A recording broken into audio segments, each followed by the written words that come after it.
Hello all, welcome and welcome back to my YouTube channel. आज के इस video में हम हरियाणा पब्लिक सर्विस कमीशन के असिस्टेंट प्रोफेसर वैकेंसी की बात करेंगे। तो आज से इस वैकेंसी के लिए फॉर्म फिलिंग स्टार्ट है। तो इसकी जो लास्ट डेट है वो 27 अगस्त है। तो फ़िलहाल हम इसके इम्पॉर्टेंट चीज़ों को देख लेते हैं। जैसे कि हमारे लिए इम्पॉर्टेंट है सिलेबस इसका, दूसरा हमारे लिए इम्पॉर्टेंट है इसकी जो वैकेंसी की जो नंबर ऑफ़ सीट्स आई हैं वो देखना ज़रूरी है, और तीसरी चीज़ जो इम्पॉर्टेंट है वो ये कि इसका पैटर्न क्या है। ठीक है, तो स्टार्ट करते हैं वीडियो को। तो सबसे पहली चीज़ हम इसमें नंबर ऑफ़ वैकेंट सीट देख लेते हैं हमारे सब्जेक्ट में, या बाकी अदर स्टूडेंट जो हैं वो अपने सब्जेक्ट्स का देख सकते हैं। हिंदी में नंबर ऑफ़ सीट्स की बात करें तो जनरल में 67 है, एससी के लिए 25 है, बैकवर्ड क्लासेस में भी कैटेगरी है BCA और BCB, तो इसमें 27 है और BCB में 7 हैं। EWS का 13 है और इसमें टोटल सीट अगर हम बात करें तो 139 सीट आई हैं। ठीक है, बाकी अदर जो है वो कैटेगरीज़ के अकॉर्डिंग है, तो वो उसमें इंक्लूड कर लिया जाएगा। ठीक है, तो हिंदी के इस हिसाब से सीट आई है, तो अच्छी खासी सीट आई है हमारे लिए, तो ये एक अच्छी अपॉर्चुनिटी है सभी के लिए। एग्ज़ाम पैटर्न की अगर बात करें तो इसमें 2 लेवल पे एग्ज़ाम होने हैं, एक प्री है एक मेंस है। तो प्री में आपका जो स्क्रीनिंग टेस्ट है वो स्क्रीनिंग टेस्ट होगा, और वो जो मार्क्स हैं उसके वो इंक्लूड नहीं होंगे। ठीक है, तो फ़िलहाल हम स्क्रीनिंग टेस्ट का पैटर्न देख लेते हैं। तो स्क्रीनिंग टेस्ट का पैटर्न में है कि आपका ये MCQs फॉर्मेट में क्वेश्चन होंगे, इसमें 100 क्वेश्चन होंगे। ठीक है, जैसे यहाँ पे विजिबल है आप लोगों को 2 घंटे का ही पेपर होगा और 1 मार्क्स कैरी कर रहा है। हाँ, इसमें एक और चीज़ जो इम्पॉर्टेंट है वो ये कि नेगेटिव मार्किंग है आपके स्क्रीनिंग टेस्ट में। ठीक है, इसके बाद जो पेपर होगा, यानी कि जो आपका मेंस वाला जो पेपर होगा, जो सब्जेक्ट नॉलेज वाला पेपर है, उसमें नेगेटिव नहीं है, लेकिन इसमें नेगेटिव मार्किंग है। ठीक है, दूसरी चीज़ कि अगर आपने 10 से ज़्यादा क्वेश्चन ब्लैंक छोड़ दिया या आप उसे अनअटेम्प्ट करते हैं तो आप डिस्क्वालीफाई हो जाएंगे। ठीक है, तो ये चीज़ें जो हैं वो इम्पॉर्टेंट है, आप इसमें देख सकते हैं। आपके पास 5 ऑप्शन होंगे एक एक क्वेश्चन के लिए, तो ये भी अलग है थोड़ा, तो ये चीज़ें भी ध्यान रखने की है। ठीक है, तो ये स्क्रीनिंग टेस्ट है और 1/4 मार्क जैसे नेगेटिव मार्किंग होती है वैसे ही यहाँ पर भी है। ठीक है, एक और चीज़ जो यहाँ पे मेंशन है वो ये कि स्क्रीनिंग टेस्ट में जो भी स्टूडेंट क्वालिफाई करेंगे उसका 4 गुना स्टूडेंट ही, यानी कि नंबर ऑफ़ सीट के अकॉर्डिंग देखा जाए तो नंबर ऑफ़ सीट के 4 गुना स्टूडेंट को ही कॉल किया जाएगा इंटरव्यू के लिए। ठीक है, तो ये भी नहीं है कि अगर आपने स्क्रीनिंग टेस्ट क्वालिफाई कर लिया है तो आप एलिजिबल हैं नेक्स्ट राउंड के लिए या नेक्स्ट मेंस के एग्ज़ाम के लिए। ठीक है, तो कोशिश कीजिएगा कि इसमें ज़्यादा से ज़्यादा क्वेश्चंस को आप अटैम्प्ट करें और ज़्यादा से ज़्यादा स्कोर करें। हालांकि इसके मार्क्स आपको कहीं ऐड नहीं होने वाले हैं आगे के रिज़ल्ट में। ठीक है, ये सिर्फ स्क्रीनिंग है, लेकिन फिर भी अगर आप इसमें ज़्यादा स्कोर करते हैं तो चांसेस है कि आप सेकेंड यानी मेंस के लिए एलिजिबल हो जाते हैं। ठीक है, एक और चीज़ जो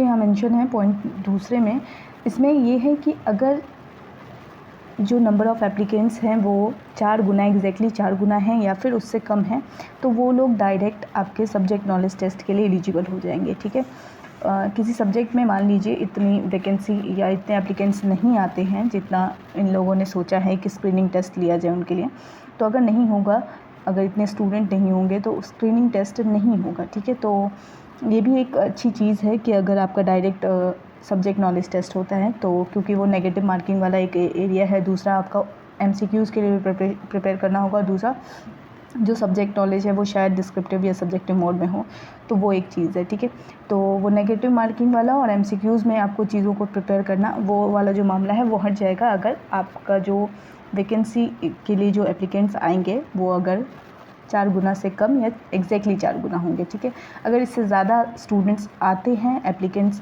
आते हैं या इससे ज़्यादा स्टूडेंट फॉर्म फिल करते हैं, तो वहाँ पे फिर आपका स्क्रीनिंग टेस्ट होगा। स्क्रीनिंग टेस्ट के मार्क्स कहीं नहीं जुड़ने वाले, लेकिन नेगेटिव मार्किंग है उसमें, MCQs फॉर्मेट में होगा, तो ये एक चीज़ है। दूसरा, आपका जो मेंस वाला पेपर है, सब्जेक्ट नॉलेज वाला जो पेपर है, ये 3 घंटे का पेपर होगा, 150 मार्क्स है इसमें, तो ये बिल्कुल आपका सब्जेक्टिव या डिस्क्रिप्टिव मोड कह सकते हैं, ये उस तरीके से होने वाला है।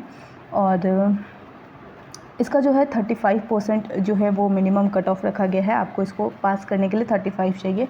अच्छा, पहले वाले के लिए जो स्क्रीनिंग टेस्ट की बात करूँ तो उसके लिए 25% आपको चाहिए, ठीक है। तो 25% स्क्रीनिंग टेस्ट में आपको क्वालिफाई करेंगे तभी आप एलिजिबल होंगे नेक्स्ट राउंड के लिए, ठीक है। सब्जेक्ट नॉलेज टेस्ट के लिए, सब्जेक्ट नॉलेज टेस्ट में आपको जो क्वालिफाई करने का जो मिनिमम दे रखा है वो है 35%, ठीक है। तो ये क्वालिफाई करने का है। और इसमें जो आपका जो ऐड होगा आपके मेन रिज़ल्ट में, यानी कि इंटरव्यू के बाद का जो रिज़ल्ट बनता है उसमें आपका सब्जेक्ट नॉलेज टेस्ट वाला मार्क्स ऐड होगा, तो वो मार्क्स आपका 87.5% है, ठीक है।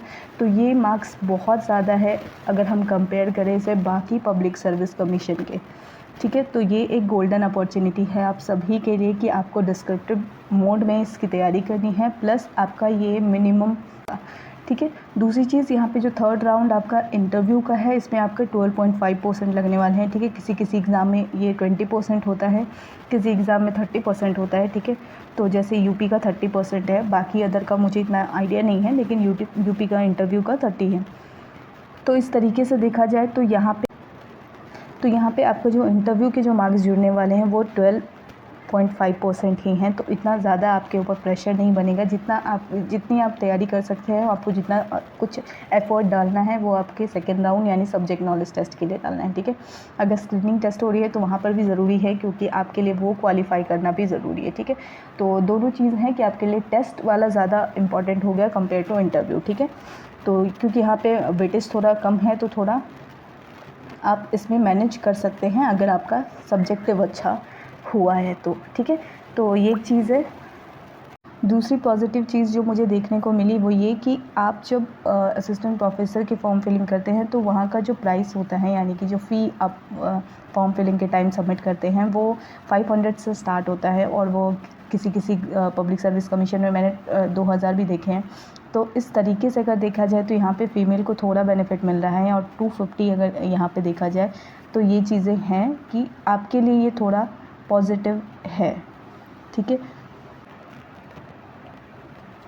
और अगर सबसे आखिरी में पॉजिटिव एस्पेक्ट की बात करें इस पब्लिक सर्विस कमीशन के असिस्टेंट प्रोफेसर वैकेंसी की, तो इस पे जो आपको सब्जेक्ट दिया गया है, सब्जेक्ट नॉलेज के लिए जो सिलेबस प्रोवाइड किया गया है वो डिट्टो आपका यूजीसी नेट जेआरएफ का सिलेबस है। तो इसमें एक चीज़ ये है कि आप यूजीसी नेट जेआरएफ के लिए अब तक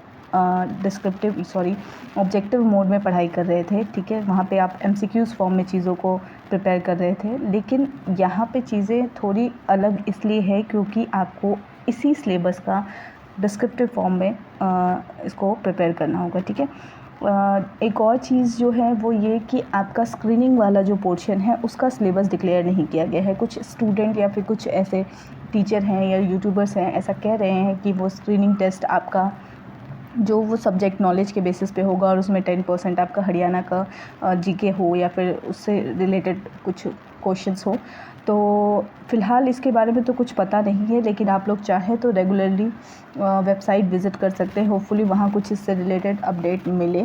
तो तब तक हम यही सोच कर चलते हैं कि शायद ऑब्जेक्टिव मोड में ही हो और सब्जेक्ट से ही रिलेटेड कुछ क्वेश्चन हो स्क्रीनिंग टेस्ट में। तो ये है आपका सिलेबस, ठीक है।